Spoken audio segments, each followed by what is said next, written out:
going to start right now.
Real quick, I'm Nick, I'm filling in for Josh. You'll see Josh, you pitch on the screen right there.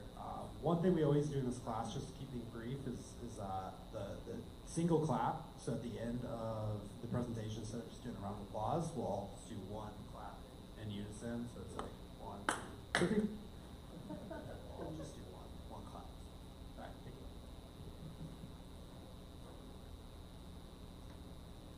Hi everyone, I'm Ashwin. I'm sure many of y'all have experienced making the commute to say go play, like pick a basketball, soccer, volleyball, whatever, and you get there and the gyms, the floor feels just completely packed. You either have to waste time waiting around for your turn or just cut your losses and go home. And this is pretty frustrating and it's kind of uncertainty, players hate, and it leaves gyms with unsatisfied members. And so my solution is to leverage a privacy-first computer vision device that can be set up at a high vantage point to not only report the number of people on the court or field at a time, but also provide context about where on the court, which parts of the court or field are being used primarily. Gym goers can simply check the app before they leave home to get an understanding of how packed the gym is it empty, is it partially crowded, is only certain parts of the gym being used, and another part is free. This would increase member satisfaction for gyms. It would also be a great analytics tool for gyms to understand how their space is being utilized, and members would be a lot happier with their time, better leverage.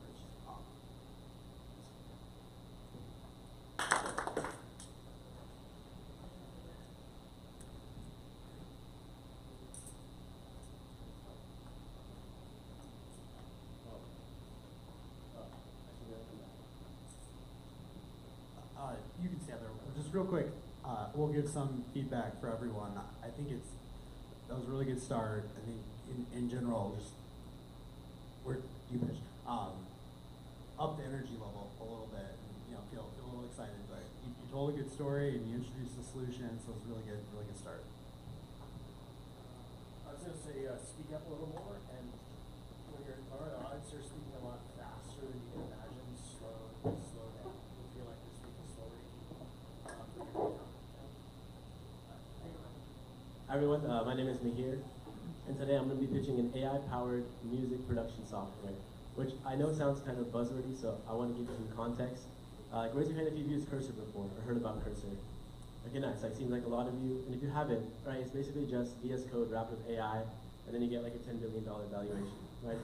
It's pretty good. But essentially what I'm proposing is that, but for music production software instead. Because music production software, kind of similar to coding, has a high learning curve. There's a lot of features inside of the softwares. There's like plugins you might not know how to use, menus that you don't know what's hidden inside of them. So maybe you have the creative vision that I want to make this sound like this, or I want to make this more auto-tuned, but you don't know how to do that necessarily. And what this would do is lower that learning curve, so you can just say to the AI, make this more auto-tuning, or make this more reverby, but not too reverby, or make this sound more 90s, or whatever you want, and then it'll do that for you. So the creative vision is still in your control, but the implementation details are not, you don't have to care about anymore, which makes you more efficient and lowers the learning curve.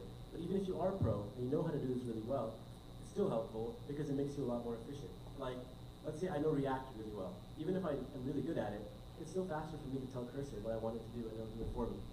So in the same way, if I know how to use all the plugins really well, it's still faster for me to just give the creative vision and then the software does it for me.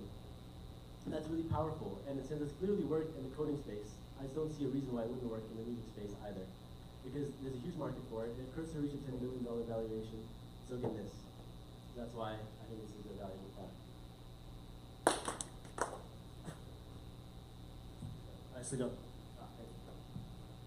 I'm curious on almost all these, like what the business model might be, and if it's something that people would pay a subscription for, or some other revenue model would be interesting. Yeah, so I think that's my main question I'm left with. It's a subscription, I think. Yeah, I don't know. And if you didn't sign up and you want to pitch, please do it. We'd love to have more people pitch today, so feel free to just hop in line, and we'll love to hear what you're thinking about. No pressure if it's not fully baked. Just get up there and pitch. That's how you're going to get better. But take it away. Howdy, y'all. My name is Sarah. Can I get a hi? Hi. This idea actually came to me in pieces. So first what happened, I signed up for this local author who's in Austin, and he actually wrote the book called like the 2-Hour Cocktail Party. And he had a little sign up for like an email subscription for like the things he was doing, like a little template. It was like, oh, I'm going to Barton this week, and then I want this vacation. I do not know this guy, but I kid you not, I was going through every single link, like, oh, wow, so interesting. And I wished I could get one of those for every single one of my friends. And the second thing that happened, me and my mom, we were like spring cleaning, a couple months ago, and we're going through like the Christmas closet, and we found this like old Christmas card. And we were like, oh, this family was so cute because a couple of divorced, and they both like sent their weddings, and we're like, oh, it's so awkward. But 15 plus years later, we're still looking at this card and reminiscing on these people. Rather than social media scrolling, you lose an email, again, you get so many of them. So here's my alternative or solution to this, and I call this the modern day Christmas card. Every couple of months, you get notifications to make a front, I call it like a newspaper. Like, here's the front page. It gives you, everyone puts like favorite things you're doing, your books you're reading, the new movie. It doesn't have to be just highlights. It can be lowlights rather than Instagram where it's like perfectly posed and everything has to be perfect. I think of my closest friends, I get a text message and a couple of photos that I like, and I'm like, oh, so cute. And I wish I could get every single one of those from my friends. So for this one, it would compile, everyone would get a link. You'd compile like your favorite moments, stories from the couple of months that you had. It would compile it into a newspaper and then send it to a beautiful, tangible piece of like a notebook that you can get all your friends. Imagine your grandparents getting the grandkids, first tooth that they lost, or seeing your, college or high school friends you haven't seen in a long time. And I think people are looking for alternatives to social media. That's what we had Be Real. People are looking to, that's like scrapbooking and all these things are coming back. So yeah, that's the idea. The modern day Christmas card. But yeah.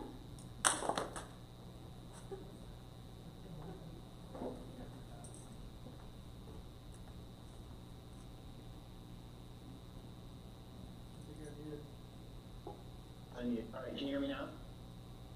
Yes. Is it going through the microphone? Yes. Yes. All right. Awesome. Well, hey, first of all, it's a little hard for me to talk on this. I'm going to get to talk. I'll go up on the screen later when it's a little easier. So I wish I could get feedback on every single one, but these have been a great start, and it takes a lot of courage to be the first ones to get up and pitch. So it's just big props to everybody that got up here to pitch and be some of the first ones. That last one is going to get the first thumbs up. You can't all see the screen. But that was a really great pitch. particular, the reason it really stuck out to me was because it was all stories. It was really a great job telling the story of like what it was like beforehand and why it was painful and like what she didn't like about it, and then also what was coming, what was coming next, what it was like after, and so it made it really easy to follow along and listen to the story, and that's a great example of the kind of stories you want to tell. So great job. That was like our first thumbs up.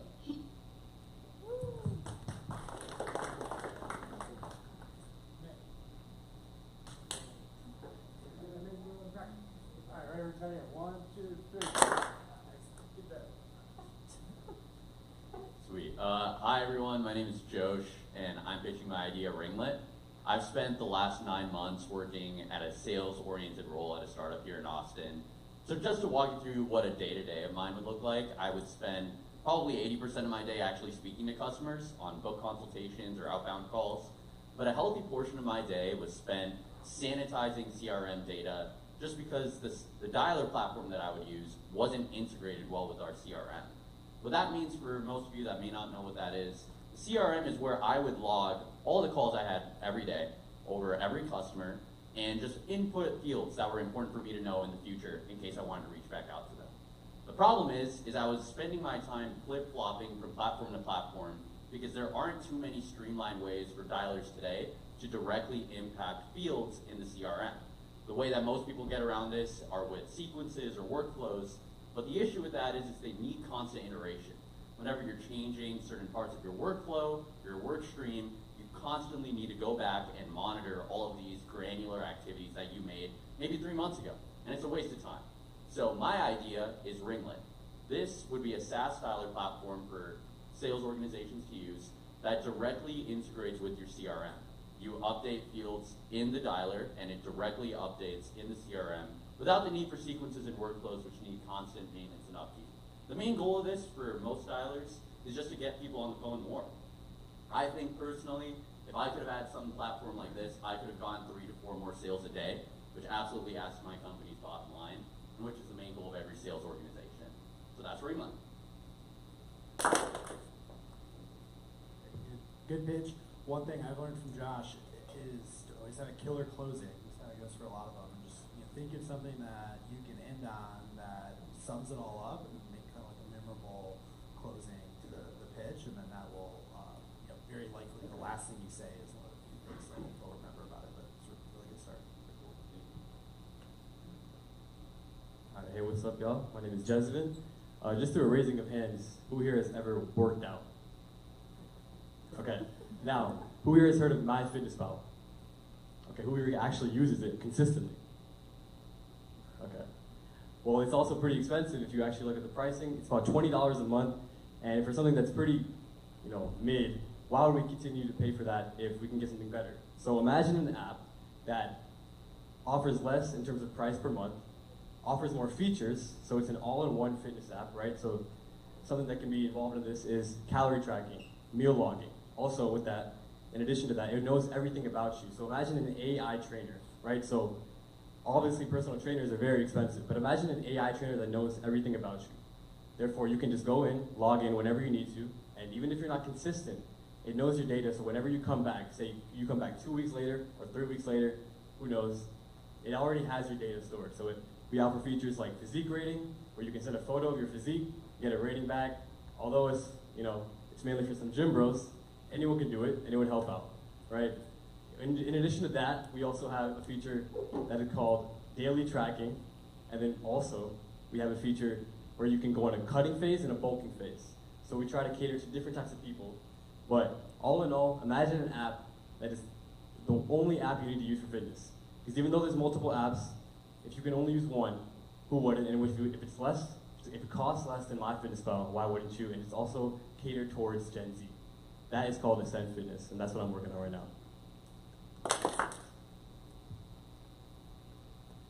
I'm curious, next time I would dig into the problem with MyFitnessPal a little bit more beyond the price, and what are some of the features or benefits that you need as a gym bro that aren't offered there, and instead of just hinging it all, the whole problem on the price.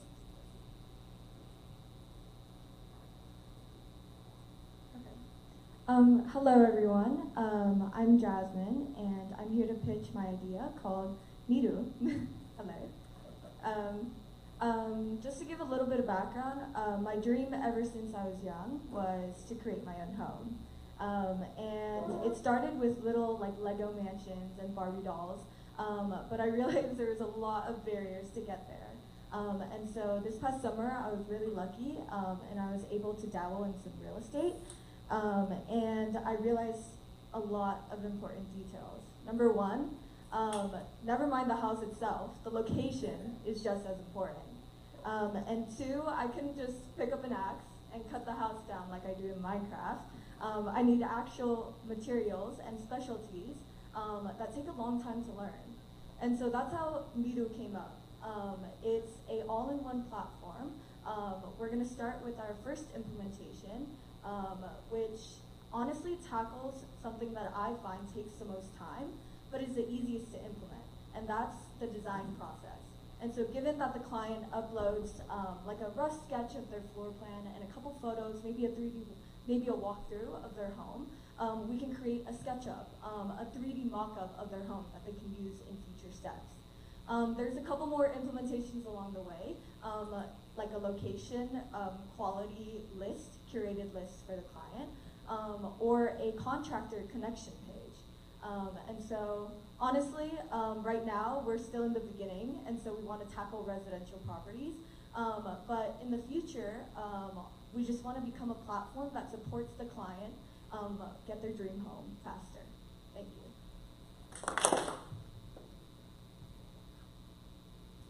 Similar to the last pitch, I think you could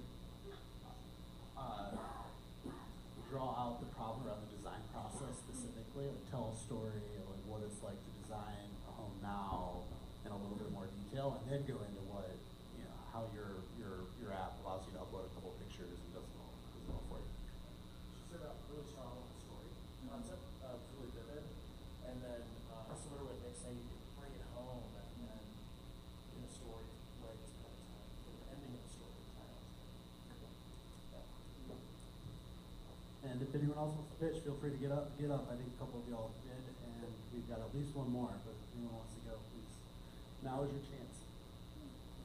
Hello everyone, my name is Trace, and I'm a UT Austin student just like the rest of you guys, and I live in Wampus, and on my way to classes, I've gone through maybe 3 or 4 different locations where I'm like, it would be useful to have a hard hat here, due to all of the construction and everything that's been going around in Austin. One of the biggest problems in these construction sites, which are popping up all over, is safety. And every year, construction accidents cost about $170 billion in damages around the world, and this can be personal or structural related issues, especially in a city like Austin where new buildings are popping up every day. 1 in 5 workplace deaths happen on construction sites, so this is a major problem. And I have built Guardian AI to help mitigate this problem. Guardian AI is a vision-based computer system which uses existing cameras in construction sites to look for missing PPE, missing safety problems, and everything that a supervisor would do. But obviously, supervisors can't have eyes everywhere. Guardian can. Guardian is also on a subscription-based system, which saves these companies a lot of money, and we are positioned in such a way that we can work with insurance companies to potentially lower insurance rates for these construction sites, as we help directly with safety and monitoring of site 24/7 site responsibilities.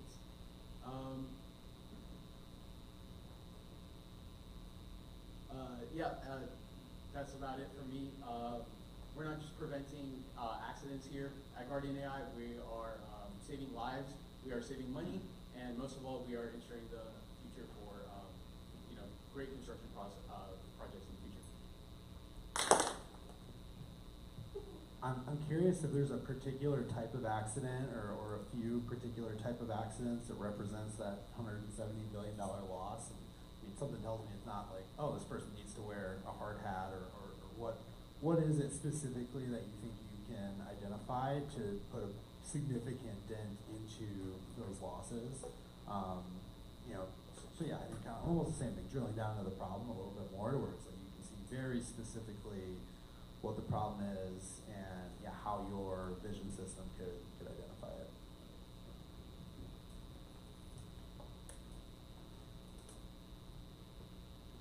All right. Hopefully you can hear me now. Start to when I'm not talking, or else the mics. It's not really designed for a big group audience. But hey, that was a great job. Like I said, it takes a lot of courage for anyone to pitch. It's not easy. One of the biggest things you'll hear me say many times is about how important practice is. Practice not only makes it easier for you to talk and remember what to say, but it also just makes you a lot more comfortable getting up and doing it.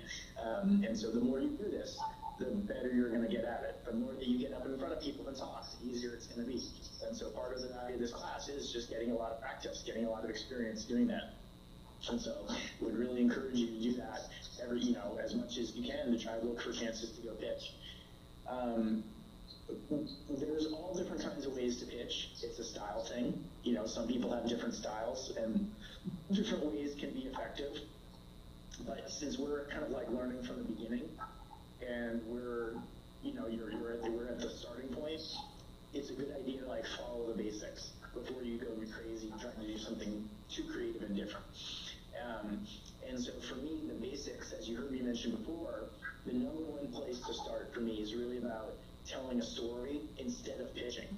And it's almost like a little counterintuitive, right? Because like we asked you to come give a pitch. As soon as you say, I'm about to give you a pitch, people like stop listening. Like that's the way their brains work. Like even when you're at a pitch competition expecting to see pitches, people don't like to get pitched. People don't like to get sold things. People don't like to get convinced. It's not the way we work. And when you put yourself in that position of like, I'm pitching you, now I'm in the position of like trying to almost like, who wins? Do I win if I don't get pitched? Like if you don't convince me? Like it's almost creating like a confrontational environment. And so what I really prefer myself, and I find is really helpful and effective for just about everybody, is to instead really focus on telling a story. And that's what we saw. Was it Sarah who did? Sorry, I was listening. Yeah. So in Sarah's example, when she got up, she just started telling a story. And it was like, let me tell you about what. And usually the stories are before and after. It's like, let me tell you how bad the problem is right now. Like this is what it's like when I try to do it now. And wow, with my solution, here's what it's like after. And in telling the story, you convey the value props, why it may be the fact that it's cheaper or why it's better or how it works. But you don't do it by listing out the features and saying this is why it's better. You do it by just explaining the experience. So take, for example, the last pitch that we saw. And again, this is fun to drive this little robot around, but the audio is not perfect, so I hope I got it. I may not have heard everything exactly right, so apologies if I didn't. But I think it sounds like a really great idea and a really great solution. Like it makes a lot of sense to me. If I was going to go pitch it, I might start off by saying like, wow, I bet most of you haven't been on a construction site because most people that I talk to haven't. But like, has anybody ever been on a construction site?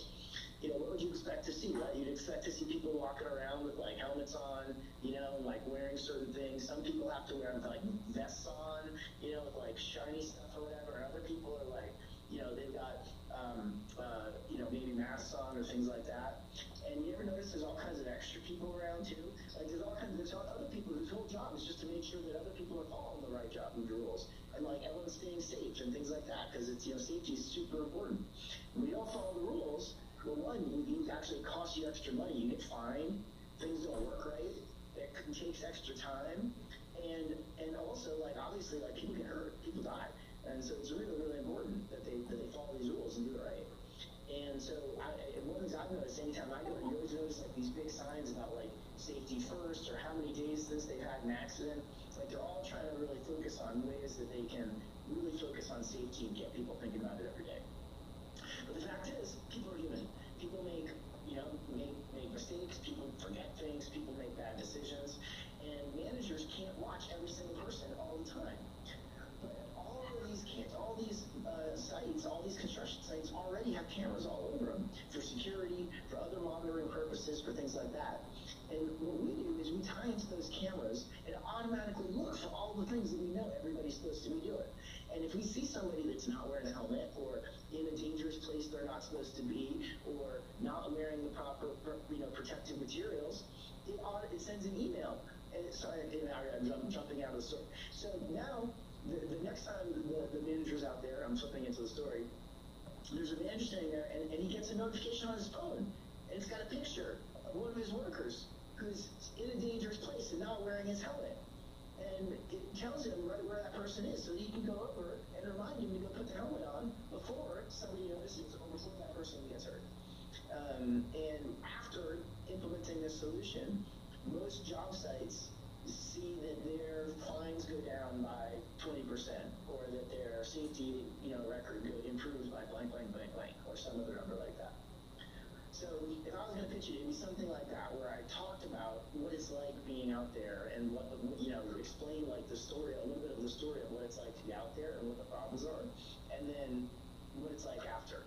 And I don't think that was like perfect or anything. As I was telling it, like I was already, I'm constantly thinking of ways I could have said it better. And even though I know to tell a story, and even though I practice it all the time, it's not easy. It's hard. Like even when I'm trying to do it, I fall out of the story and I start listing out features or listing something out. So it really does take a lot of practice, a lot of effort. But if you can turn the whole thing into a story, it's super effective. And people will listen and they pay attention, and people can tell to other people, and people get, it is really going to be more effective. So that's going to be one of the first things I'm going to be looking for in a lot of these pitches is, are you telling a story? It's not the only part, but get that part right, as you're getting going. Sounds like we got one more pitch, so I'll back off and we'll do more.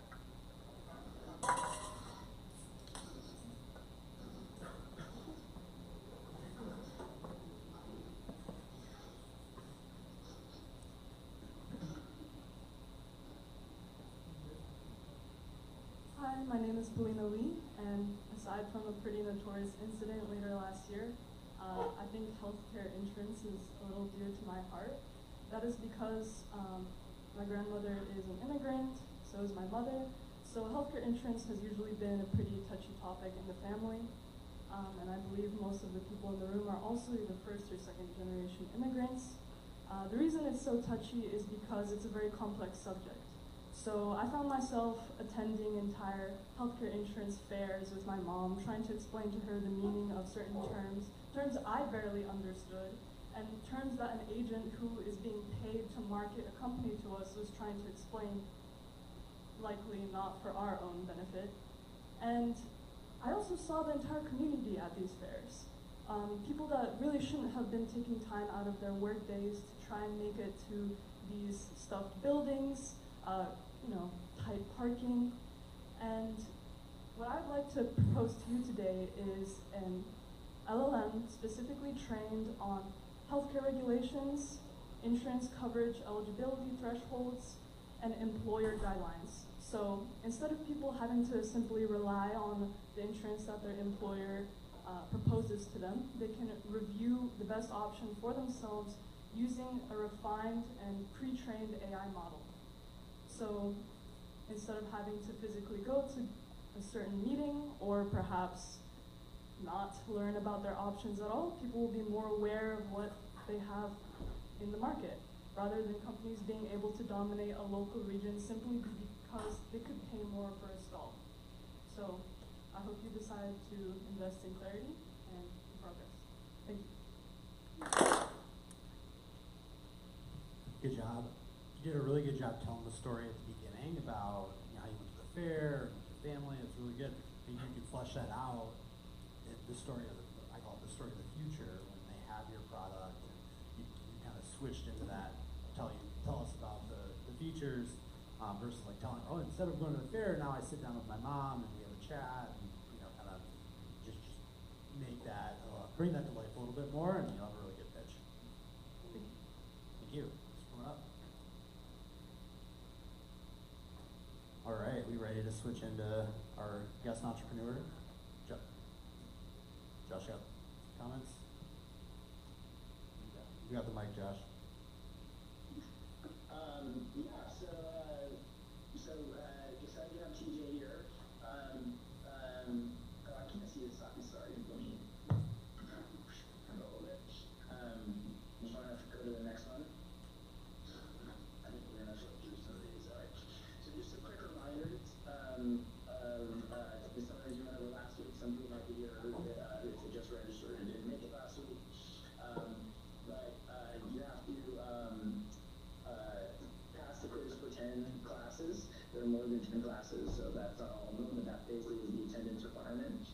to do that in person. I know there's some questions about that on the WhatsApp, but this is really an in-person experience, and pitching's in person, and the demos are in person, and so attendance is required to be in person. The only time we would do something online would be if like there was a weather event or something like that that prevented us from doing it. That's what we're referring to in the syllabus. So appreciate everybody being here, and stay here to the end. We do the whole part of the whole class is important, and there's stuff happening throughout the whole thing, and you're gonna miss out on important parts. And also, I'm bringing in really I'm leveraging all my favors to get all these awesome people to come meet with you. And just be honest, like if you're a speaker and you're up in the front and like people are leaving in the middle, it looks disrespectful. It doesn't feel good. So I want everyone to stay here the whole time.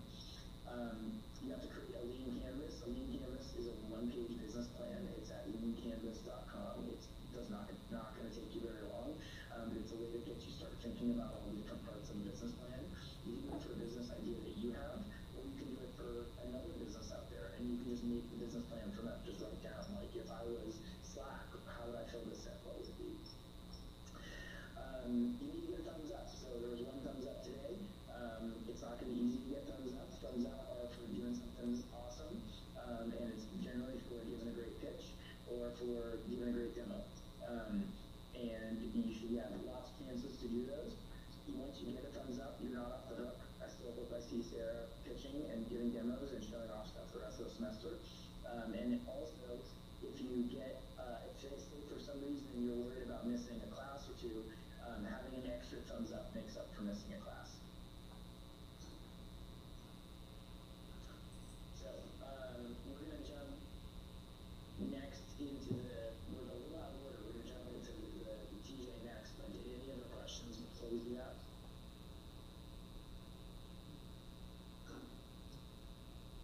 No? And then everyone should have gotten a link to a WhatsApp group. It'd be great if everyone could join that, and that's just a really easy place to post questions. We'll be sharing different demos and things that other people can try there, so that if you want to try out each other's demos, you can see them there. And we'll still try to post everything important on Canvas, but it's a great, just easy way to get info out quickly. So next up, we're going to have TJ. It's really appreciate TJ coming, and maybe while TJ and Nick are taking a seat, I'll just introduce him. Or actually, I guess TJ's going to pitch first. But TJ's somebody I've been knowing for a while. He's a good friend. He's a great entrepreneur. He built a company here in town called bedandbreakfast.com.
sit down with you and see what he gets. And that's really all just to learn from it and see what we get. So appreciate you coming today, TJ, and I'm going to hand it off to you. Thanks for having me, Josh. Appreciate it. And I'm really excited to meet you all today. I think Josh gave a great intro, humbling. He forgot to mention the pinnacle of my career was this past spring when I got to mentor Josh's UT Longhorn Startup class with a bunch of students, which was awesome. So as Josh said, the first part of what we're going to go over today is what I guess you would call your elevator pitch. And when you have an elevator pitch, it literally can happen in a lot of different forms. It can happen in an elevator. It could happen over coffee. It could happen in a little bit bigger group like this. So sometimes it's more conversational. And if you're with a smaller group, you kind of want to leave some time so that they can digest what you're saying, and then maybe ask you a question, because dialogues, in addition to telling a story, a dialogue with someone is where things really I found my most value in an elevator pitch, when they get curious and want to know more, and then you can explain more on your side. And then they oftentimes will come up with ideas that are new to you or you hadn't thought of, and it's fantastic. They can come up with introductions for you to go meet someone else who might be in a similar category, who has done something like this before, has certain expertise or industry connections that can help you further your ideas. So that's kind of the nub of how the elevator pitch can go.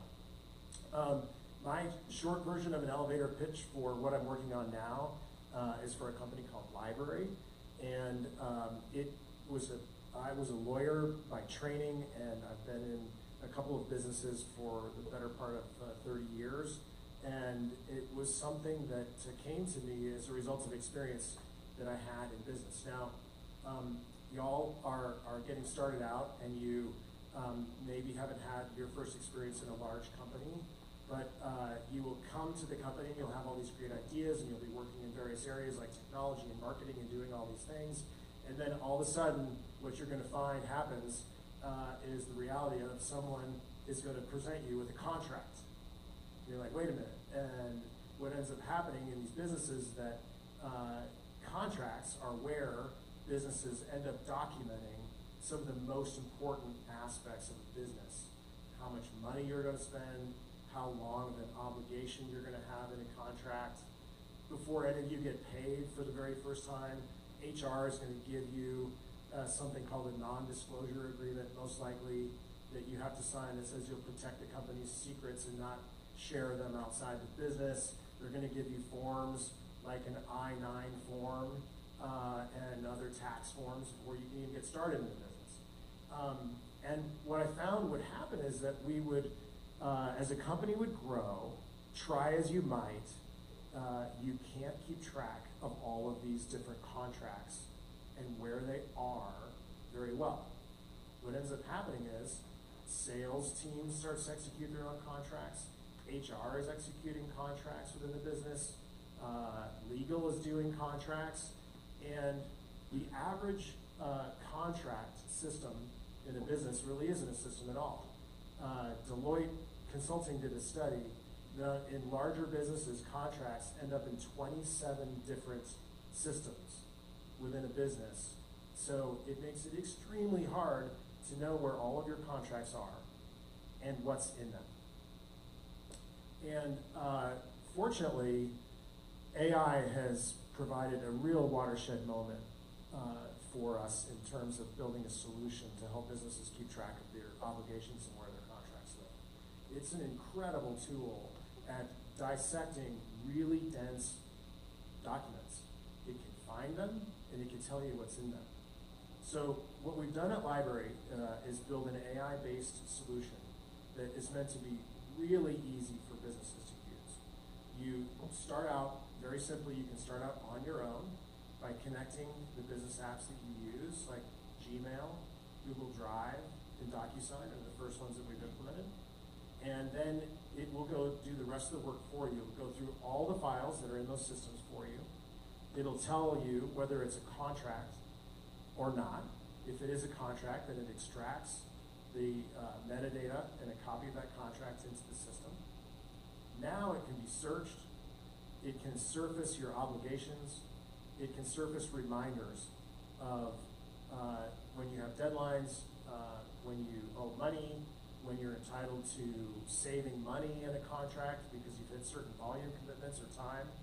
And so it's really meant to bring all these documents that are normally stored in various different systems and are really contract blindness. It's meant to create contract intelligence so that a business can start acting proactively. You can get yourself into compliance, and you can take advantage of revenue opportunities and cost savings for the business. So far, we are making good traction. We have a team of 4 dedicated full-time technical and business folks that are on this idea. We're demoing with 2 really nice large-scale clients, one of which is Capital Factory. The things are going well here.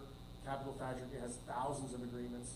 Some of the practical business problems that they have asked us to try to help them with are things like, we have lots and lots of vendors who come to Capital Factory every single month, hundreds over the course of the year, and we're supposed to have a matching insurance certificate that's valid and in place and current for all those vendors that are coming all the time.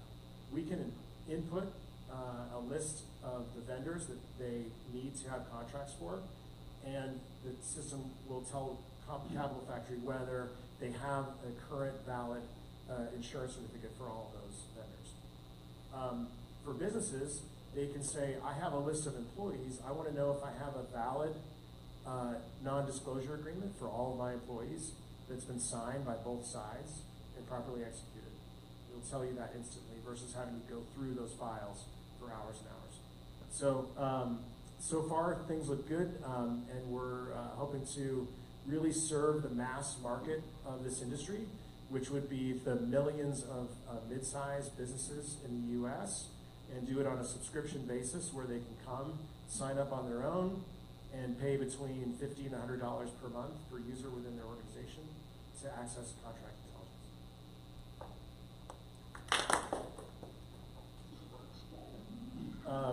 The next part of my demo, yeah, go ahead. Yes. Alright, hold on. Alright, can you hear me? Yes. Okay, so I've been running businesses for decades, like a long time, and you know, one of the first things is you get started, you have to sign all these agreements, you have to sign, you have contracts that have to be renewed, you have forms that have to be filed, you sign NDAs, and a lot of agreements, you know, it's funny, a lot of the things that I want to get in my agreements when I'm selling something are the exact opposite of what I want to have when I'm buying something. So if I'm selling something, I want to have like a long-term agreement where they have to give me lots of notice before they terminate, and it's like a short window, or else it automatically renews.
so the demo,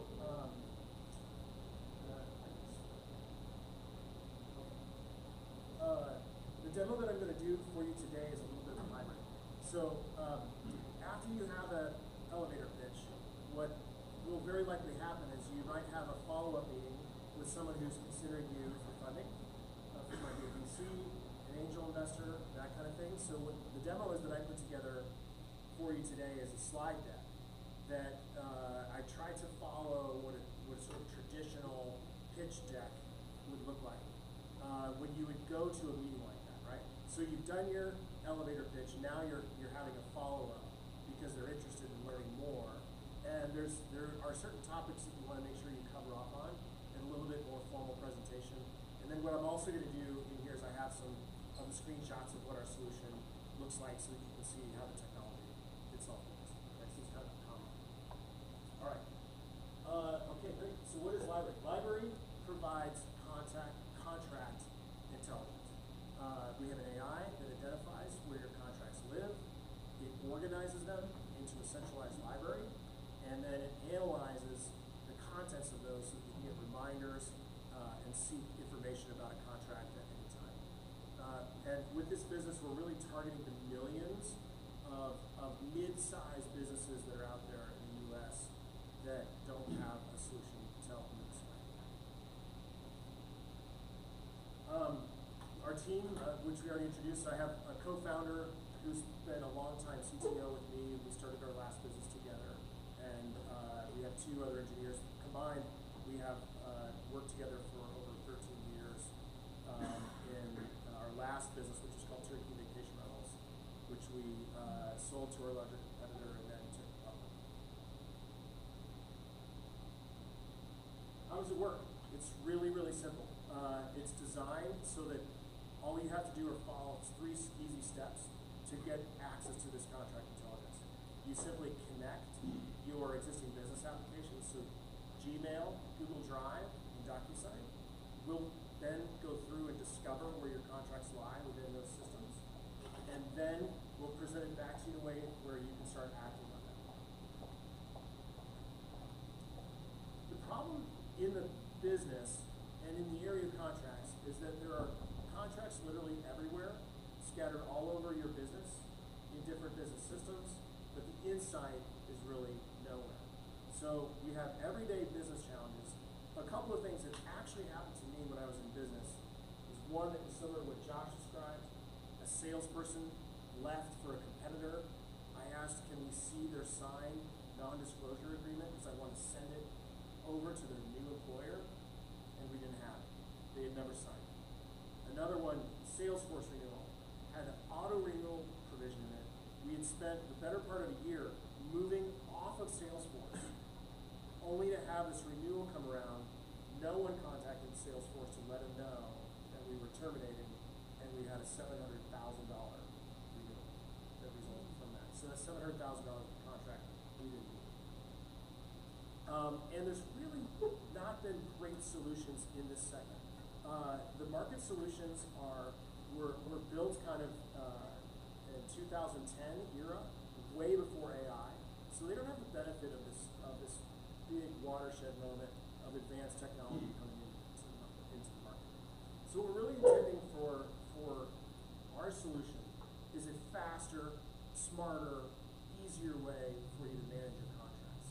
You can get organized really effortlessly by connecting your apps to our system. You will never miss a renewal again because we send you proactive reminders every week of here's what's coming up in terms of your renewals or obligations.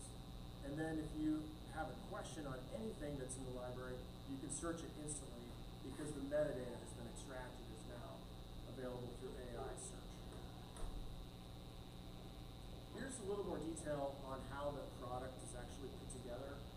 Really the hallmark of the product is the library itself, which is once you've connected your apps, this is where your contracts end up. They are organized, and because your apps stay connected to our system, this is not a one-time thing. It stays updated all the time. So as your sales teams and marketing teams and HR are executing new agreements, we will pick them up and then put them into your library in an organized You have access to advanced filtered searching, and then very soon we're going to have AI natural language search, so you could just simply ask it, could you please let me know which contracts are renewing in the next 90 days? And then we'll put that back to you. The idea is that we're really also trying to help the average business user or executive understand complex legal documents. So we want to turn this complexity into clarity by giving summaries, highlighting whether agreement has been fully signed or whether something's missing, and also extracting all the meta that's inside. So really details around your obligations. All of this can be viewed within the library. It's searchable, and it can be exported if business users want to take that information and then now use it in other business systems, no matter what they're using. You could take that and export it and use it wherever you want. The very first thing we want is someone to find very fast time to value with this product. So this solution should be showing you within hours where your deadlines are, where you can save money. You could see a schedule of your upcoming revenues on the sales side by month. Like, where are my chunks of revenue that I'm counting on at risk? What vendors are they with? When do those things expire? And so it starts to give you this visibility into your opportunities to save money, where you have deadlines you can't miss, where you have obligations that you can't miss, and ways to increase your compliance. You know, enterprise-grade security is super important because, as I mentioned, these contracts house some of the company's most sensitive and most critical data. So in order to gain their trust, to put that into library or have us access that for them in order to help them, we have to really have enterprise-grade security or bank-level security on a number of fronts. We use encryption, we use access and authorization standards, which I thought should help a business feel more comfortable. If you're accessing a file, if you've logged in and you're accessing a file that's in your Google Drive, we will bring back the access level controls that your company has already set for you. So it will only bring back and show you a document that you already have had access to. It's your document or someone has shared it with you, so that when you have a number of people within the business using it, that you're not going to be having them see things that they're not supposed to see. How are we going to get started? What's our go-to-market approach with this business? We want to drive into the small to medium business market space. It's a huge market space. It hasn't really been very attractive for the larger solutions that have been out there. And so we want it to be a self-install, same-day value where you can see all your contracts. Obviously, way better than a DIY solution, which a lot of businesses try to keep this up through a spreadsheet and have all their contracts entered into a spreadsheet with links. That's extremely difficult. And so our goal here and our growth model is that we land someone within the business. We think that person is someone like a CFO who wants to know where all their contracts are and they want to know what their obligations are. And then they will want to add people on their teams, like in sales or legal or team on their staff. And that's our user license growth model. So this is a little more of a breakdown on our go-to-market motion. The business model itself is a SaaS subscription model, monthly, $50 to $100 per user, depending on the amount of AI that you need capacity for. The growth engine is basically that we want the product to help sell itself. We want to land a new logo or a new company through the CFO, through outreach, through lead generation, have them become aware of us, and then they add team members. So that's our sort of, you land a company, and then you expand it by having them see the value and increase the number of people that are using it within the Where are we in terms of our go-to-market traction so far? We have some alpha users right now. When you're starting a business, by the way, you want to start with a couple of users in the product itself, trying it out. This is so critical. And then you, as the founder, want to be leading the sales yourself. The very first thing you don't do is go hire a salesperson to sell a product that you don't know can sell and that you don't know is resonating with customers, and you want to be able to hear that firsthand. So the kind of things that we're learning from our users is that, you know what I just really find valuable is I finally know in the library where all my contracts are. Just that, they're saying, is like, that's a lot of value for us right there. And then the next big thing that they're saying is, I really appreciate the reminders. I'm glad I get a way now so that I don't miss these obligations, and I get it weekly, and I don't have to pay anything to do that. One last bit on this in our go-to-market motion. So once you start getting a little bit of resonance with users, where do you go from there? You want to start now getting resources for the business. One of the things that we did early on, thankfully, Josh and Capital Factory introduced us to the Microsoft Startup Program. They've given us a $250,000 credit to use ChatGPT. So we're funding this business so far out of our own bank accounts, which my wife reminds me of all the time. But now we have $250,000 of spend that we can use on ChatGPT, so we can start adding more alpha users, and we can let them be a little more liberal with how they use the product, and now we can get a lot more learning out of it.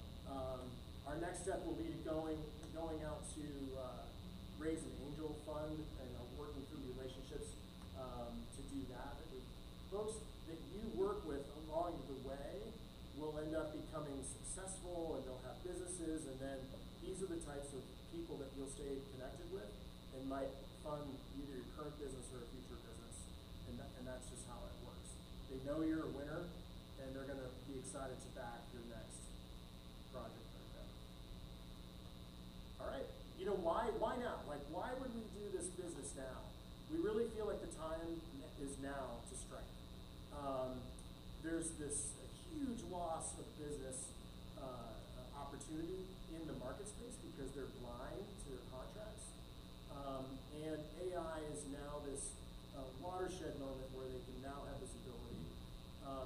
Additionally, the price of AI and the capability of AI is increasing so fast that we think this is really helping that go-to-market flywheel for us, which will make AI technology that's really advanced affordable for your mid-sized business for the first time. And so we feel like this is really a market that's full of legacy solutions that are very expensive. At my last company, we spent $1.7 million on a solution to do this. It was awful. We spent thousands of hours of consulting time, team effort to try to get it installed, and it failed. It never even launched. And so this solution is when I went through that experience, I thought, you know what, there has to be a better, easier, cheaper, faster, and better way to do this. And that's what we think is kind of a once-in-a-decade opportunity to bring library to market. Thank you.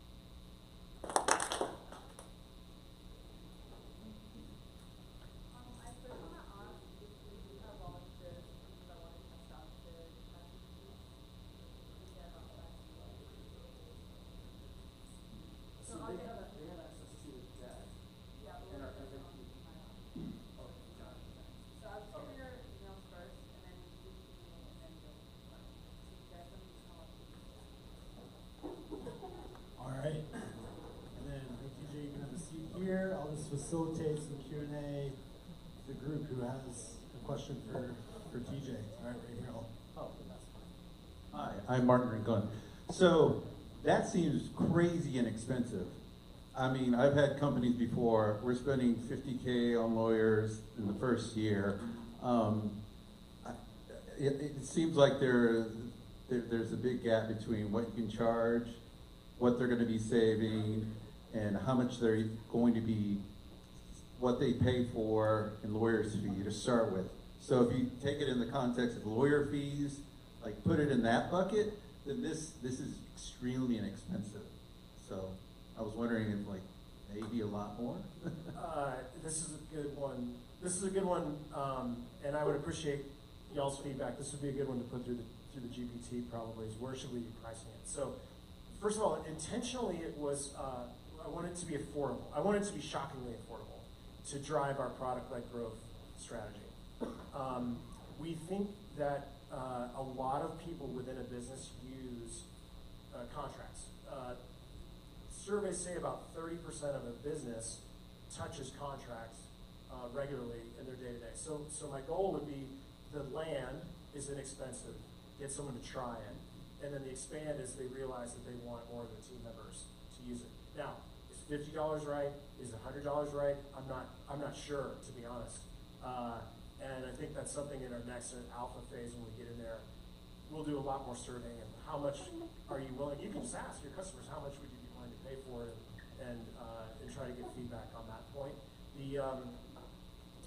And then ultimately, y'all are probably all on top of this, but to your point about like a lawyer, having a lawyer review a contract and giving you a schedule of your obligations would probably be like $450.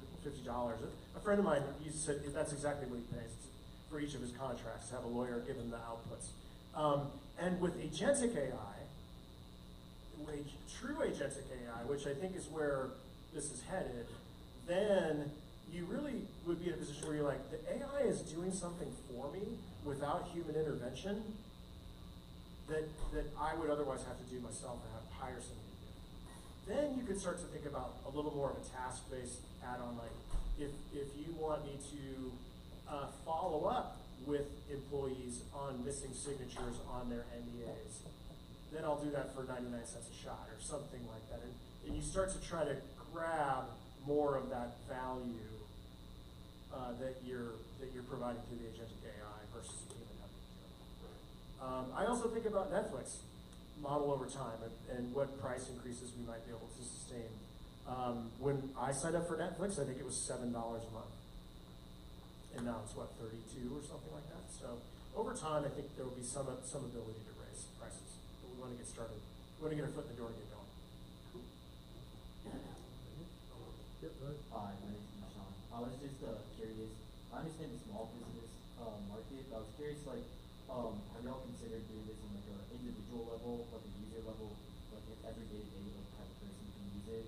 Because like every person like encounters a lot of these contracts, like you said, like they have their own like job contracts, like housing, bars, houses, or not like HOAs, like other things like that. So have y'all considered maybe doing somewhat of a spin-off in the individual market or like something along those lines? Yeah, that could be one of these things that's an aha moment is, you know, we think we know our customer base, but we don't yet. We're really learning our way in. And whenever you're starting a business, there's a process of learning. That's why you want to do the founder-led sales.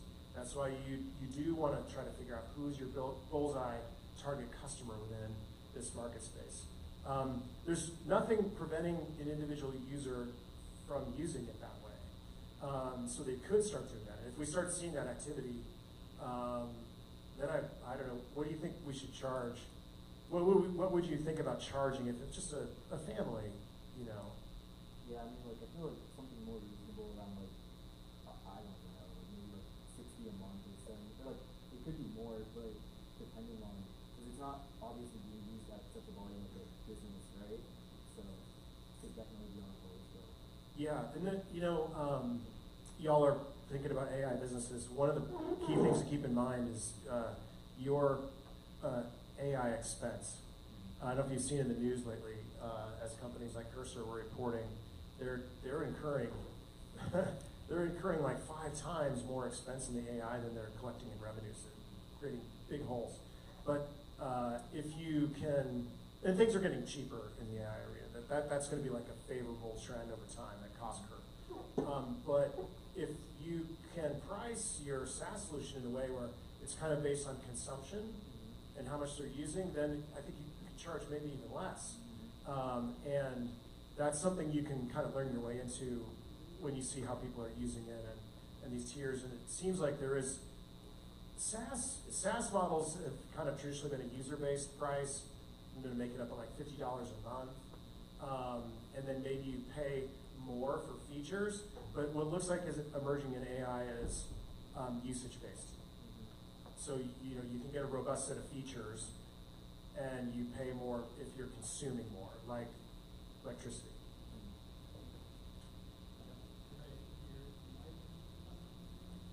Hi, my name is Jasmine, and I understand that this is a SaaS, but I was wondering, how did you obtain your first customers, even if they're trial customers, and how do you communicate with them?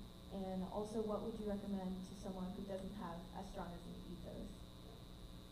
It's through networking, and so I met the first customers through relationships, and that is a pretty common way to do your first alpha users. So if it's alpha users for the healthcare marketplace or the idea, then you either work through your network, or if it's not an immediate network, then you look for introductions from people in your network who might know someone who's in a target market or job, and then it's elevator pitching. So going to places like Capital Factory conferences and user conferences for subject matter. I went to don't be jealous, but I went to the DocuSign annual conference in New York, which you have to be really geeky about and really excited about contracts to go all the way to New York for a conference about contracts. But that was like an amazing target market for me, which great feedback. We did the elevator pitch all over anyone who listened, and it was some stuff like that, you know, depending on your subject, you can kind of dive in on. So just as a follow-up, you had the demos ready while you were doing your pitches, or? No, really more verbal, just like the stand-up approach that we did. Yeah. Thank you. Mm-hmm.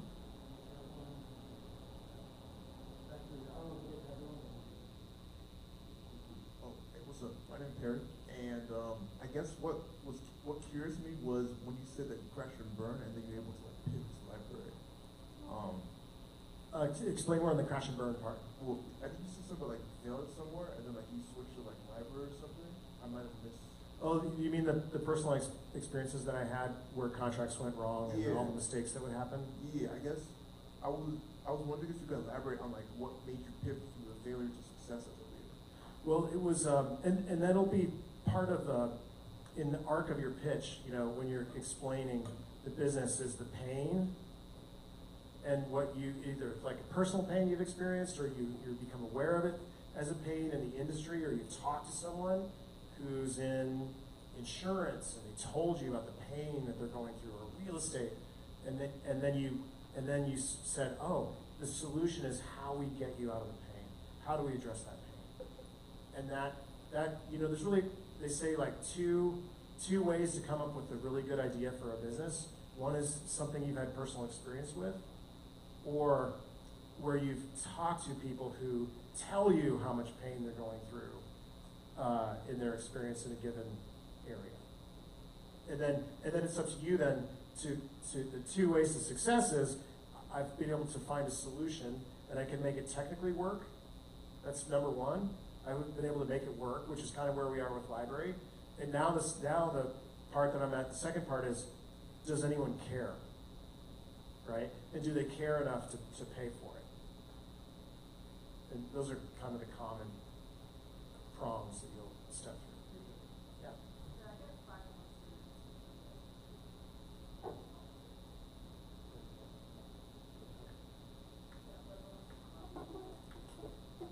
Are we ready to move into the okay. I have a question right over here. I think like this is so cool, and there'd be such a large market for like businesses that are like small to medium, but the biggest issue they have is with digitalizing like their documents, like employees sign really quickly. Are you like partnering with companies that'll help those? Like those are, I feel like I know business owners, but you know, like you go through files, like here are my files, organize them, and it's like file cabinets. I feel like those people would be so willing to be like, oh my gosh, yeah, can I use this? Yes, that would be the good news is most businesses have gone through that pain. They, to where I would say probably 90+% of our target market has digitized their agreements at some point. And all we need is a scan. We have a OCR recognition, so if we can just get a PDF, even if the text layer isn't available yet, then the AI actually will generate that out of it. So as long as it's scanned and it's in an app, then we can handle it. I guess more of a macro question from the interview. Your last venture was built on top of like the sharing economy, like vacation rental space, like built out by Airbnb for the. And then this one you could argue is sort of built on top of this like AI that we're discussing right now. That's like a concerted effort on your part to sort of analyze that where the market's headed and pick up on something that. Yes, exactly. So when you're thinking about a business idea and the competitive landscape that you're in, the market conditions, the timing, some of those external factors where you're trying to think about what's an opportunity for me to be able to cut through what's already out there and really get people's attention. Sometimes it's an industry wave, like a wave of change that might be happening within an entire industry, and you're going to try to ride that wave or become part of it. Or there might be a breakthrough technology that becomes an enabler. In the case of the vacation rentals, we were really trying to ride a wave of adoption, because a lot more people in the past 10 years have started using vacation rentals. And then we tried to use technology also to help make that process easier for people that were doing the hosting. That was how that business worked. In this case, the AI is just such a breakthrough in this space, and it was one of the early things that AI has been doing quite well. Where I think, in a year or 5 years, we're going to see AI doing things that are honestly mind-blowing in terms of what the agents will do for you, planning vacation and doing some of these things, but they're not quite there. They're not quite there yet. This one is right and working. Hi, I'm Nikhil. I know you talked a lot about like marketing and your marketing plan now, but do you have any ideas for like scaling exponentially in the future?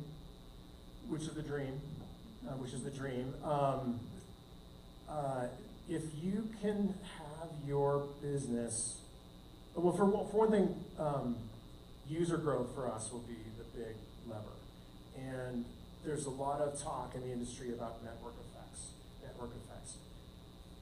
Well, ChatGPT probably, what y'all have seen in the very recent 18 months or so, is the fastest growing product that ever hit the market by like 10x. So sort of reverse engineer that and think about it. How did that happen? They actually rolled it out as an experiment. It wasn't even really a plan. This was not like a big budget movie with marketing behind it. And, you weren't seeing it on TV. You weren't seeing a Super Bowl ad about ChatGPT. It was a very viral product.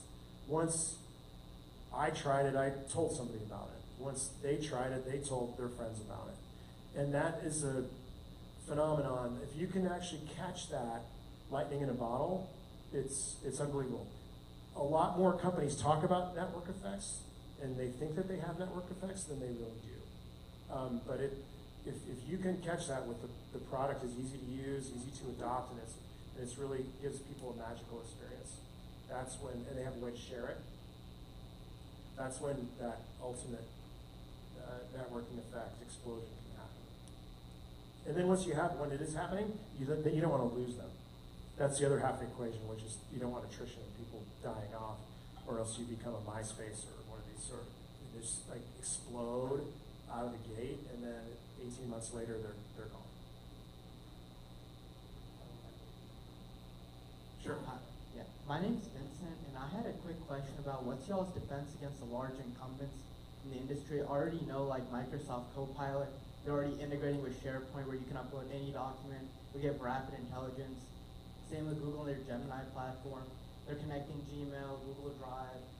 PowerPoint or Google Slides and all that into one like AI platform. You can just ask a question and return the answer. What's y'all's defense for that? Yeah, it's very real. Very real scenario. So there's a whole batch of well-funded, what I would call yesterday's solutions. They were built without AI 15 years ago. They're rapidly trying to add AI or bolt it on, but they weren't built with AI ground up. And then there are, I'd say like the bigger, even like the bigger GPTs, like ChatGPT allows you now to connect your Google Drive, your Gmail, and other sources so they can seek your data.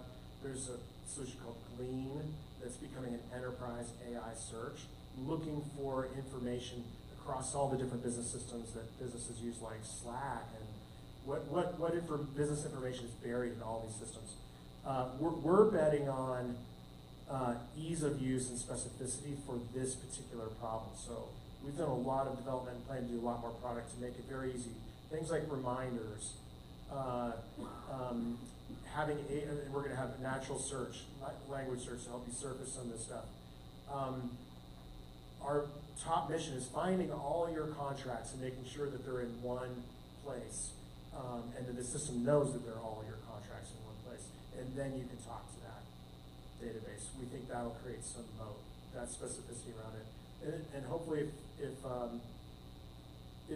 history is any indication, a lot of SaaS businesses did well by building solutions for specific purposes, like real estate, or vacation rentals, or any number of security and so on.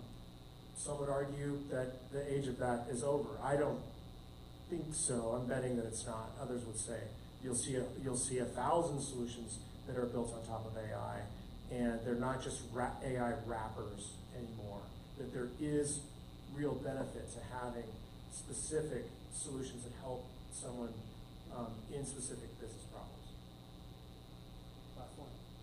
Hey TJ, I know you mentioned how important it is to have like a user base that tests your product out beforehand, and going off of that, you kind of make adjustments accordingly. But I was curious as to like, how do you know how long that cycle like has to happen? Or I mean, I know it's probably ongoing, but like the initial starting phase, and how do you get honest feedback about your product and kind of push that? Sure. Yeah, they say like one of the truest tells when you're talking to somebody about their product, about whether they care, is whether they're just saying, oh, that's nice, that sounds good, that sounds cool, versus when is this ready and how much does it cost? That's a much more serious user for your product who's actually really thinking about using it. The other one is just being kind of nice, right? So if they're willing to say, when is it, how much is it going to cost, they're thinking about how they can get started using it. And then you want to have some assumptions, I think, going in. How long should this take for me to sell it? If I talk to 100 people, how many should actually make it to the bottom of that funnel that actually become users? 10, right? 15, 20? How long should that cycle take? And those are just some of the things you have to learn your way into. And the more pitches you do and the more success that you have, you'll start to learn the signals and you'll develop the pitch. So like in my last business, our target customer were homeowners who had second homes that wanted to rent them in Airbnb or VRBO. And I literally personally signed up the first 75 of those homeowners, door to door, face-to-face coffee meetings and so on. And our pitch got so much better because you could hear what they were asking and hear what they were interested in. So that by the end of that, I could say, I know that if I have a homeowner who's reached out to us and said, hey, I'm interested in learning more about turnkey, that I could close a third of those people who would actually sign up and enroll in the program, that were willing to pay for it. And I was far better on the close rate. It became, probably started on low single digits and ended up at 30% because you get better and better and better at the pitch. Then you can say, okay, now I know the pitch, I know the conversion rate roughly. Now I'm going to put it in the hands of an actual salesperson to start to extend and then then we ended up with 450 salespeople, signing up 46,000 rentals up and down different territories up and down North America. All right, excellent work, TJ. Let's give him a round of applause. Full round, thank you. I don't think you're quite done yet, though. We got one more module for you. I'll come up. Okay. And we're going to look through the GPT's responses to some questions about the library.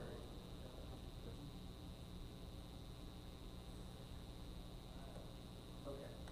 So we'll read through them. So we're going to read through the answer and kind of say how, scale of 1 to 10, how good it is or something? We're going to compare and contrast. I believe the GPTs have been uploaded with. Yeah, we have the same question, and so one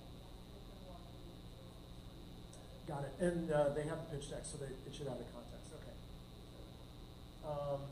Who's our first best buyer? So who's our target buyer? That's one key question, one thing we want to know. And then how do we know if we found the target buyer? Right? Well, very similar to the question we had earlier. They are saying, I think they've got it wrong. It's fast, affordable access to paywalled academic content. I think an academic researcher, graduate student is not our target. But I would say this is accurate. If someone's the first best, they're going to feel the pain most acutely. And when you talk to someone about this problem, if you're getting like an emotional, visceral reaction from them, that's like a really good sign that you're on it. Also, if they start asking you a lot of questions and they really engage in the conversation, you're just staying passive. And then if they ask you, when is this ready and how much can I pay for it? That's when you know you have you've hit a real buyer. What's this one, the bullseye?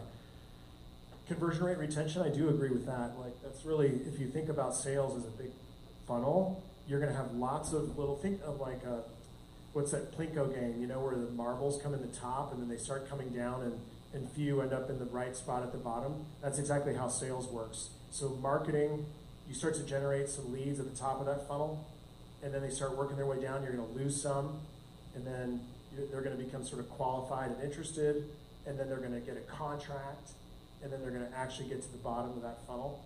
And those metrics, knowing those metrics, from every 100 leads that comes in the top of that funnel, how many actually turn into be paying customers at the bottom, is how you build a predictable business.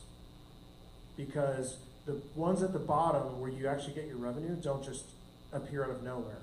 If you don't have enough coming in the top of that funnel and working their way down at all those points, if you have breakdowns at any of those points and that funnel is not healthy, then you're not going to magically have revenue at the bottom. You will not be surprised if it's actually coming through that way. All right, what's that? Is this the next one? Oh, the last one? Oh, I think it kind of, let's see, what else do they say? Viral poll, willingness to pay. We like that. Virality is the network effect we talked about, so that's also correct. I would say these are like generally right, but they're not super, it's not super crisp for me. If I was like a VC trying to evaluate this business, I think I'd be thrown off a little bit. What sort of scores would you all give it out of 10? Let's hear some numbers. How strong is a 10 being the best? 5 or 6? Yeah. Mid. It seems like it didn't quite pinpoint what the pain was. It missed the contracting piece. Right. Okay, this is the next one? Yeah, okay. Same question on the Tech Pro GPT.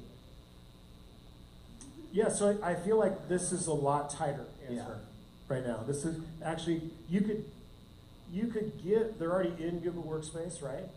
And maybe they've been burned. So you could give this to a marketing person, you could give this to a salesperson, and they could start like going to get leads for you or figure out how you're going to reach that audience. It's a lot more specific, so I like that better. How do we know if you hit the bullseye? Time. That's more like a feature of our product, so I don't think that's right. I think engagement signal If this means like, are they doing team expansions? Are they sharing? Once you've landed them, are they sharing? What and to what extent? That networking. So I think that's better. That's pretty good. A little off. I don't know. What would y'all give this one? Yeah, it's better. 7. Definitely better. I had a boss who said, I want you to tell me how good this is on a scale of 10 in a world where there are no 7s. Because 7 is a cop-out. Because it's either a 6 or an 8. And then we know if it's good or bad. All right. The next one? Okay. New question. It says, Google Workspace SMBs have lived without contract intelligence so far. Why now? Right. How do we create urgency? Right? So they've struggled and this has been a problem. And then how do we drop in here and say, wait a second, stop what you're doing or not doing. You need this now.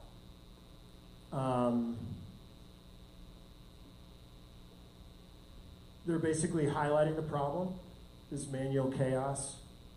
You didn't have access to competitive solutions, and they've been out of reach. Now they are in reach. And you were tolerating pain where you didn't have to. I do like that. AI's been the instrumental technology, shifted the equation. You can adopt it today. Risk tolerance has changed. I do agree with that. This is a market thing. Think of what businesses are going through in terms of audits and regulatory oversight, because it's just become more and more and more. And there's a big market gap between the big enterprise solutions and one that's just right for you. So, what do you guys think? It's good. This one's good. Yep. Yeah, it's nice. Same question. This is another one? From the Same catalyst. question? Yeah, same question. Okay.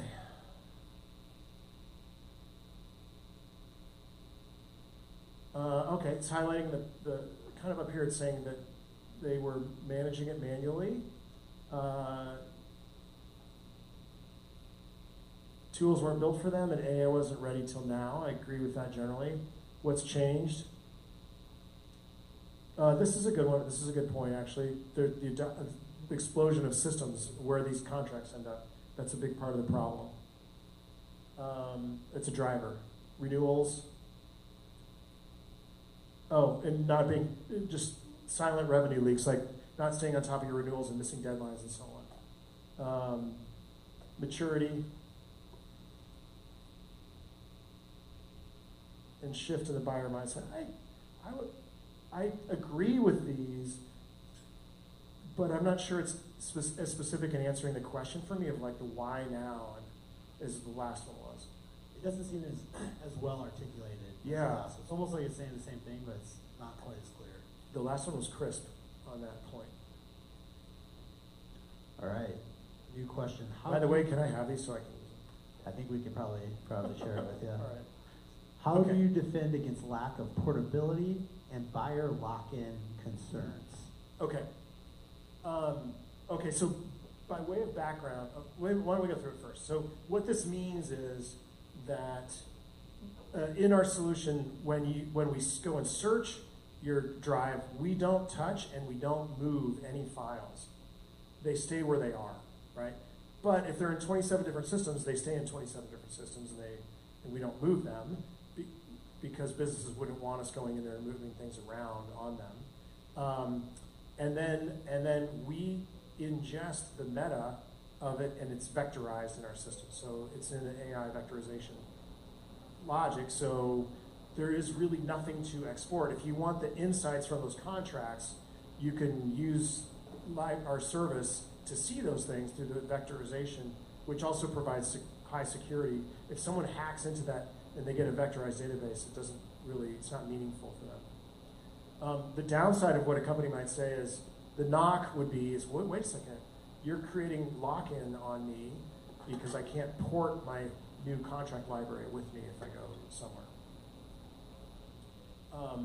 So our response to this would be, from security reasons, it's vectorized.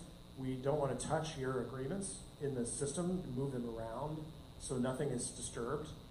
And so if you want the insights, you can use our service to get the insights out of the contracts.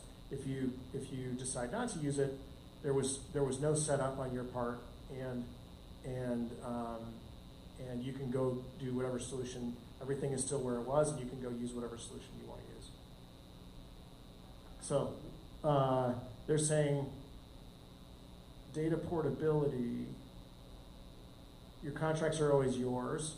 You can export. You cannot export the data, so it's not quite right from our information. That's not actually correct from our deck. So it's sort of an inaccuracy. Bring your own storage.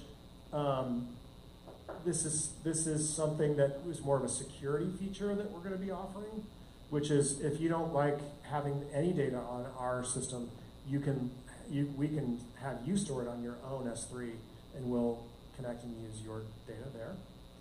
So that's more of a security feature. Insight, not data capture. Let's see, what do they mean? This is more of a point for us. I would never say this to a customer. You know, that's not something they want to hear. This is fair for security reasons. All we want in our system is vectorized data, not copies of contracts. And that's really the main reason why you can't. We don't have a library that we could go export for you to even take. So I think it missed. I think it kind of missed the mark quite a bit. Let's take a look at the next one, see if it's any better. Same question. Looks like this one's facing a little more head-on. Interesting.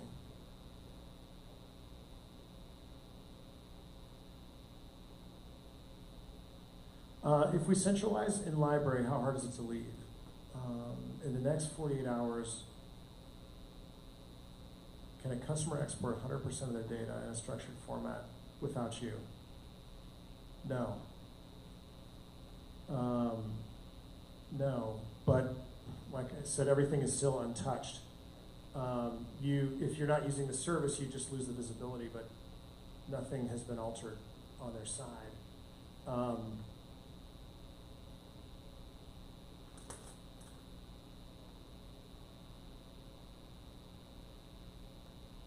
Yeah, I feel like it's missing the point. I don't think the argument is good.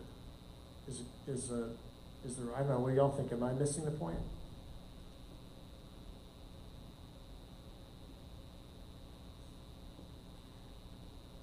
Yeah, the value of adoption is high. The switching cost is high.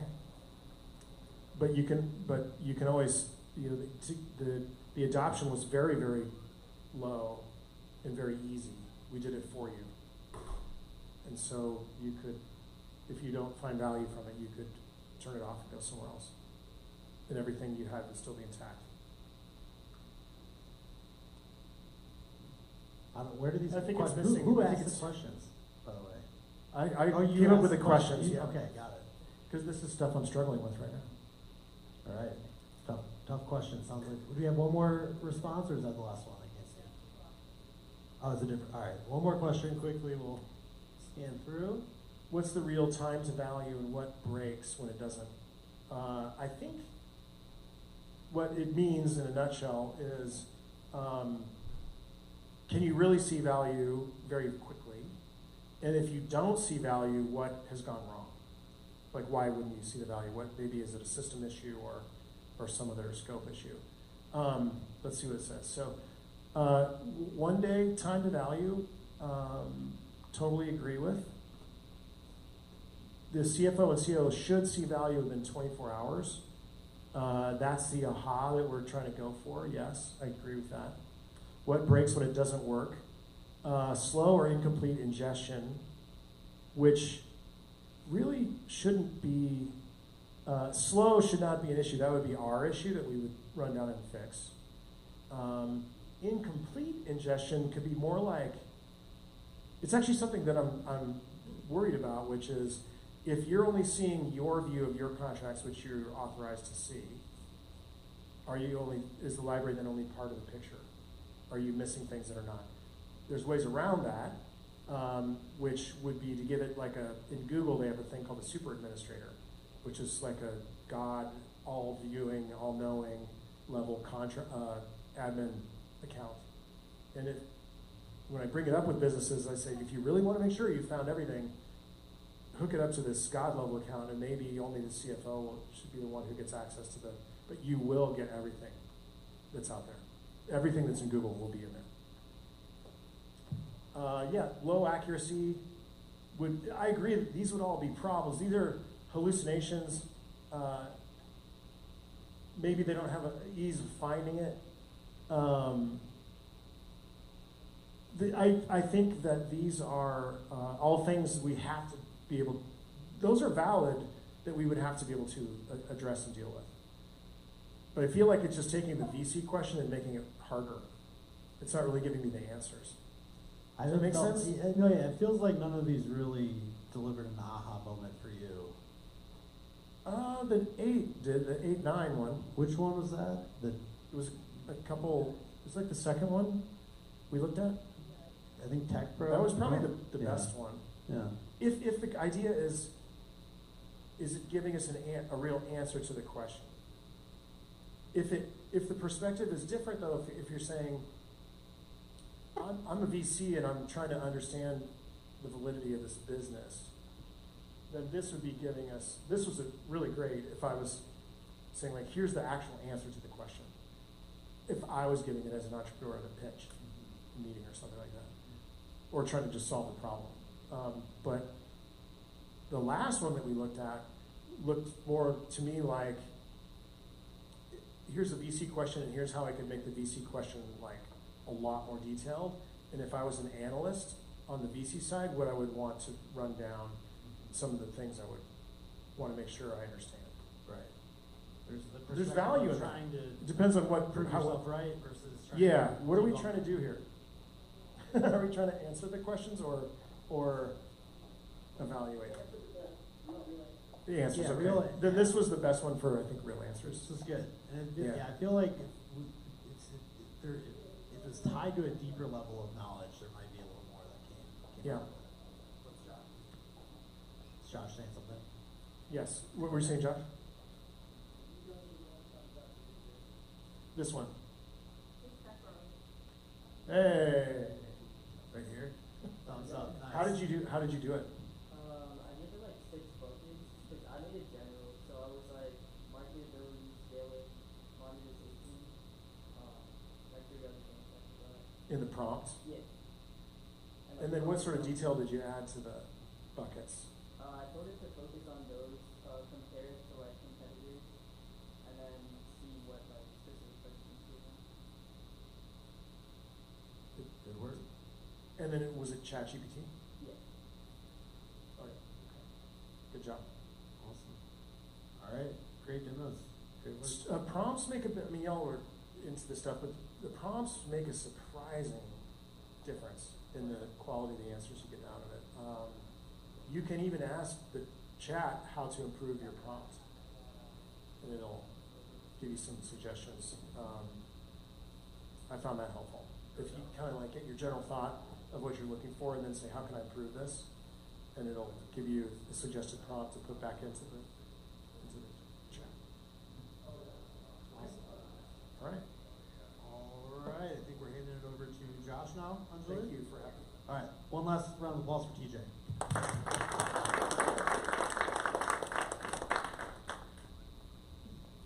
Do we have Josh's audio? Can you hear him?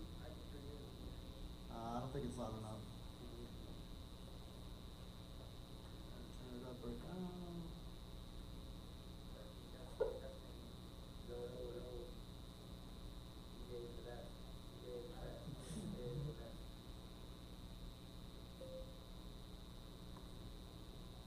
All right, let's get another test. How about now? Okay, yep, I think we can hear you. Take it away. All right, awesome. Well, great. That was awesome. I missed some of the demos for some connection issues. Had to move off the Beam robot, but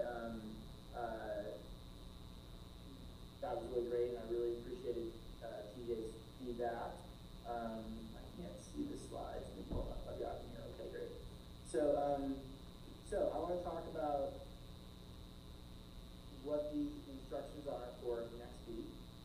And what we're going to be doing is now kind of stepping up the game, making it a little bit harder. We'll do that for the first 3 weeks, and then after that, it's going to go much more freeform. But the first 3 weeks, we're kind of like all doing something similar so that we can compare them, and so I can get a sense of where everybody's at. So next week's assignment is for you to make a ChatGPT agent or action. We talked to everybody in Agentic AI. This is something that goes out and does things on your behalf. It doesn't just ask it questions like a GPT does, but it actually does things. And so in this case, we're going to ask it to look at your calendar and look at your email and maybe anything else you can figure out. And the idea is something that generally every student could probably use, which is a daily and actually, so not surprisingly, this is actually very similar to the first pitch we heard today. So great job. Yours is going to be really easy because you apparently already built this. But basically build a daily briefing of what you should worry about for what's coming up for class. So the first thing you do would be to look at your calendar, which is you can easily get Canvas to publish your classes and some other things to your calendar, so it can pull all those out. You can also easily read your email. And so then you can look out emails that professors or other people have sent you about assignments and note them and when they're due. Those are some really easy things. And you don't have to know any APIs or anything like that. You can do all that by just literally typing in connect to my Google Calendar and check for this. And it'll just ask you to log in and then we'll go and do it. And then what you want to end up with is some kind of really nice polished briefing that you get every morning that helps you prepare for the day. And once you do this, hopefully this will actually be useful to you. You can always tweak it and make it better. This is one of the first things I did as I was trying to learn about agents. And so I have something that checks my calendar every day. It looks out for the next 2 weeks. It looks for certain things. It reminds me of certain things. Also, I wrote something that looks at all my Amazon receipts and tells me what packages are coming in the next few days. At the end of it all, it's going to print out a report. Ideally, you should have it email you a report. Because it's a little bit harder to make email automatically. But take the output of that, however you get it, and you email that to updates at Longhorn Startup so that we can see it. And so that's your assignment for next week. We'll do a similar kind of thing where we'll look at those. And then next week, there'll be an assignment to build something in Replit or Lovable. We'll have a more specific assignment. That'll be the last kind of group assignment. And then we'll move into you build whatever you want based on the pitches, and we see what we do. Questions about that?